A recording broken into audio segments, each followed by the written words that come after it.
Let's see that in slow motion.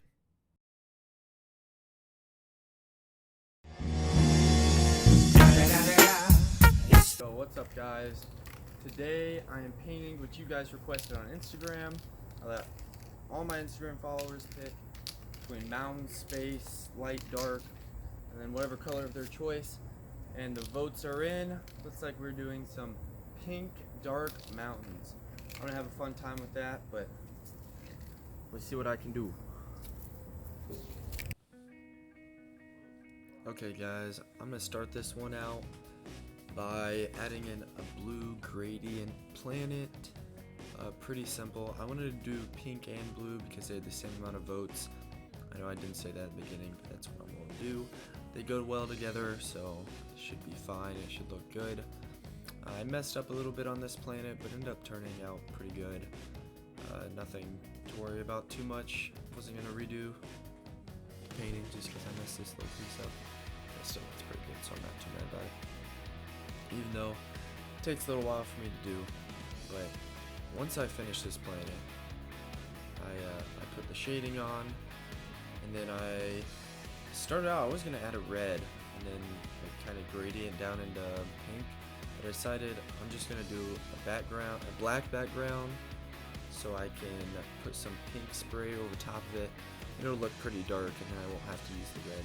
That's what I end up doing. I try to go from dark pink and slowly go down into a really light pink, but I didn't really like the light pink at the end, this color, so I went over it with this reddish pink. Doesn't really match the other pinks. That's fine because, you know, it just adds some lighting to it, and most of it's gonna be covered up by a mountain anyways, so why care about it? I messed up this part a few times, but I just kept working with it, and eventually I got kind of like the fade that I wanted. So at this point, I cut the video and I fixed that little piece below the planet. You know, just the paint wasn't drying right, but we fixed it. No need to worry about it. Yeah, I wanted some clouds in behind the mountain, so I had some pink. I had a pink background, or orange, red, whatever you want to call that color. Looks pink to me.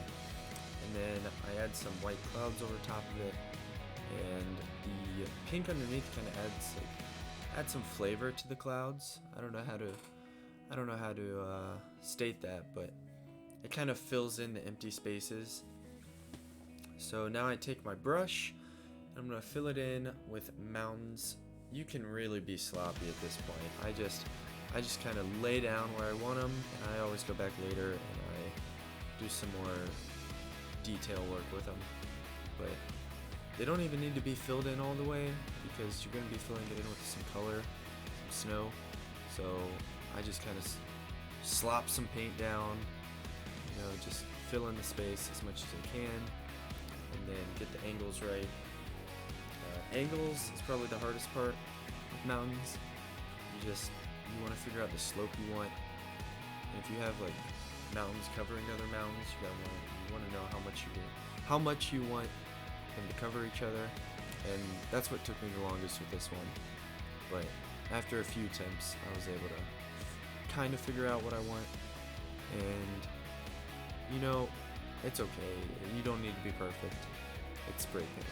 Just do whatever you feel. You know, as Bob Ross says, you know, just everything's a happy little accident, so who cares, am I right? So now I'm getting some newspaper, and I'm going to plop down the colors that I want for snow. I'm going to do a different color of snow on each mountain. And this is also an important part, because this determines which mountain you want in front.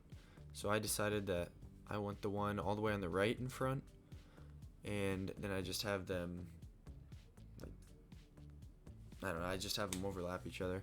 You'll see what I mean in a second. So this one I do a lighter blue for the snow, and yeah, I mean, that's pretty much it.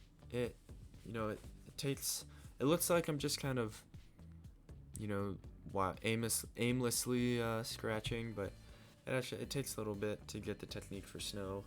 And I do my snow or texture for the mountains a little different than most people do, but You know, I try not to copy everyone too much. Yeah, as you can see, I fixed that mountain a little bit, and I put the darkest color snow on this one, or at least I thought I did, but on the camera they all kind of look the same, but in person they are different color snow. But I like to add water with almost all of my mountain pictures. Nowadays I put water in almost everything. One, because it kind of fills the space, and it also adds depth to it. Kind of makes the mountains feel like they're more off into the distance. So that's what I'm doing here.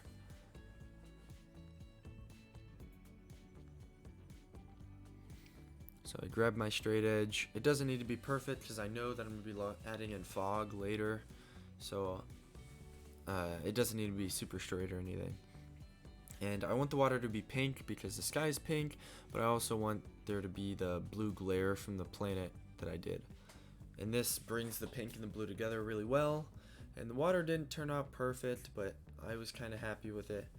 You know, you just got to go with what the paint gives you sometimes. It doesn't always give you what you want it, but that's okay. So I add some fog here at the bottom just to like join the clouds and fill the space a little more. And I add more stars in the places that I messed up. And then I pull out the planet, and I love it, guys. I love it. You guys' idea was great. Wouldn't have been able to do something like this without you guys. I appreciate everyone who put forth their answers on Instagram. I'm definitely going to be doing more of this in the future, so I hope you guys enjoyed. Adios. Oh, make sure to like and subscribe.